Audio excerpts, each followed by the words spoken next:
ত্রয়োদশ জাতীয় সংসদ নির্বাচনে কুমিল্লা ৮, শরীয়তপুর ২ ও পটুয়াখালী ১ আসনের কয়েকটি কেন্দ্রে বিভিন্ন অনিয়মের অভিযোগ এনে ভোট স্থগিত করে পুনরায় গ্রহণের দাবি জানিয়েছে জামায়াতে ইসলামী। বৃহস্পতিবার বিকেলে নির্বাচন কমিশন ভবনের প্রধান নির্বাচন কমিশনার বিসওয়াক্স আর ভিটামিন ই সমৃদ্ধ স্কোয়ারের ময়শ্চারাইজিং মেরি লিপ কেয়ার, এবার হাসুন প্রাণ খুলে।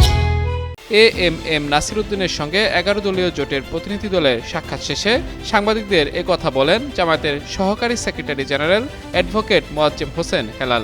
তিনি বলেন, কুমিল্লা ৮, শরীয়তপুর ২ ও পটুয়াখালী ১ আসনের অধিকাংশ কেন্দ্রে অনিয়মের মাধ্যমে ভোট গ্রহণ বাধাগ্রস্ত হয়েছে, ভোটাররা উপস্থিত হতে পারেনি। এ সময় তিনি ইসি এ ব্যাপারে পদক্ষেপ নেবে বলে আশা প্রকাশ করে কেন্দ্রগুলোতে পুনরায় ভোট গ্রহণের দাবি জানান। এদিকে জামায়াতে ইসলামীর অভিযোগ প্রমাণিত হলে সে অনুযায়ী রিটার্নিং কর্মকর্তা সিদ্ধান্ত নেবেন বলে জানিয়েছেন কমিশনের সিনিয়র সচিব আক্তার আহমেদ।